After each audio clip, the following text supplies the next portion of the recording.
As a dietitian, one of the most common questions I get asked is snacking bad? Or should I be snacking? And the answer I always give is yes. Snacking is so important and it gets such a bad rap when it comes to nutrition information and what we see out there in the media and everywhere we look. So I always like to bring it back to basics. Why is snacking a good thing? And it comes down to our energy levels at the end of the day. If we have a look at this graph here, what it shows us is what our energy levels look like in theory if we have breakfast, lunch, and dinner. And a traditional breakfast, lunch, and dinner spread pretty evenly across the day. But what can happen is after breakfast, if we wait until lunch to eat, we can get this crash or this lull in our energy levels. And that doesn't just affect our physical energy levels, but also ability to concentrate and function well at school or at work.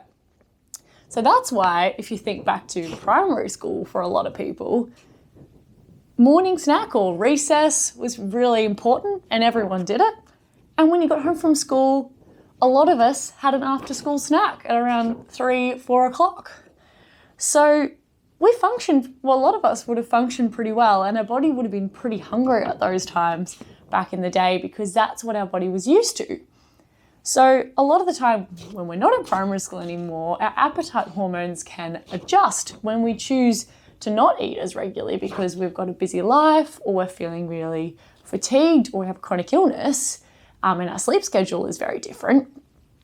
It can mean that you end up getting very used to only eating twice a day or even maybe skipping breakfast and just having something at lunch and something at dinner.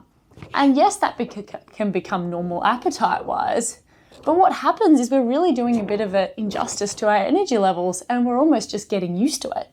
So if we can try and incorporate snacks in between our big meals and reduce the size of our big meals if we feel like it's just too much food to handle, what we can do is we can end up with what looks like the orange line. So we can end up with a much more even look to our energy levels across the day and less of these crashes. So that is one reason why snacking is super, super important and should definitely not be something that we're actively trying to avoid.